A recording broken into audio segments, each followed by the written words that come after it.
Ladies and gentlemen, welcome to the Hard 100, a video series documenting the culling of my collection from what it is to what it is going to be. Today, we have a very small-ass game by a company that did something similar to we already looked at, the Shadows in Kyoto game. Today, we're taking a look at a game that has a very awesome, whatever.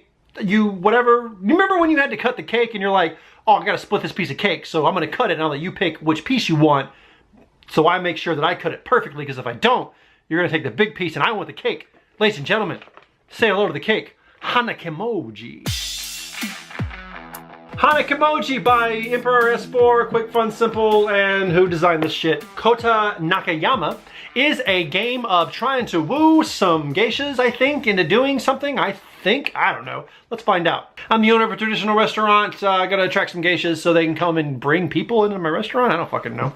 What the game really is, all it is you have a series of cards in front of you with some beautiful art by some beautiful geishas, and all you're doing is you have some cards in hand.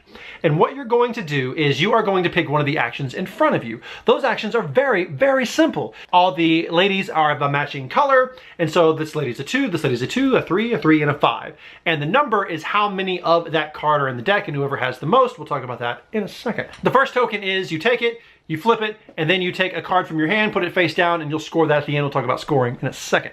The next one is I'm gonna take 2 cards and put them face down. These will not get scored. Once again, we'll talk about scoring in a second. The third one is I take 3 cards, put them down, face up. You get to pick one and I get the other 2. And then I score them. God damn it, we'll talk about scoring in a second. And then the last thing I can do is I can take 2 pairs, put them face up. You get to pick one, I get to take the other one, and score them immediately. God damn it, fine, we'll talk about scoring. Scoring is easy. Scoring is essentially they take all of the cards that I place in front of them, so the cards that I've gotten and I've scored, I've just put them under the corresponding geisha where they are supposed to go. At which point, whoever has the highest number of cards on their side moves this little token towards their side, and then they get to score that geisha. If we tie, then it stays in the middle. And the idea is you need to get a certain number of them. Of the ladies in the middle, you need to get, I believe, 5 or 4. You need to get a certain number. We are in the round. And then at the end, you'll take the one that was the one that was face down, and you'll put it where it needs to go, and the 2 ones that didn't score, it goes away. And the really cool thing is after everyone's done their 4 actions, all the cards have been used. But there's also one card you threw away in the box whenever you dealt them out. I love this idea of reading the board, splitting, giving you the option to either take the thing that you need or the thing that I don't need.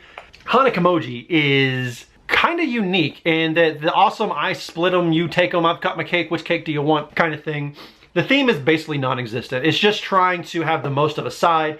What's really cool is if you don't have enough to win the round, you just get charm points, and then the first to a certain number of charm points wins. That really means you're really going to be playing a maximum of 3 rounds, and at the end of 3 rounds, whoever has the most points win, unless someone scores enough points in 1 round to win the whole thing. So it's kind of like Quidditch, how we're scoring points all the time, but as soon as someone catches that snitch, the game is over and basically who caught it won. That's kind of how it is. So we're scoring points, but if you score enough points, then you win the game automatically. Let's do some housekeeping. For 2 players, this is strictly a 2-player game, and it is a very good 2-player game. I'm trying to think, I don't think there's any way you could implement it. There's no way for solo, and there's no way for more people, even if they change some of the mechanics. 15 minutes, it is very, very quick. It's most likely gonna be a lot less than that. It's most likely gonna be like a 5-minute game, and then you're playing multiple rounds to get to that 15, but you'll most likely play it 2 full games, so a maximum of 6 times. Yeah. And then ages 7 and up. Yeah, I don't think it's very hard at all. The art is lovely. All the cards are beautiful.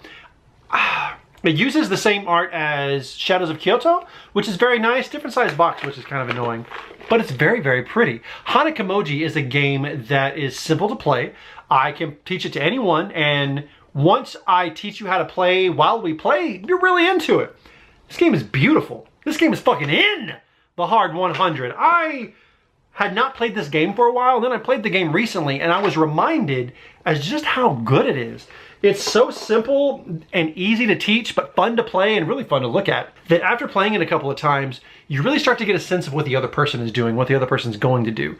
And when a person is putting cards to not score, to not be laid out, you know they're trying to hold something back. And any game that is making me choose between trying to make it worse for you or better for me, is a game that has my attention, and Hanamikoji is a game that keeps my attention.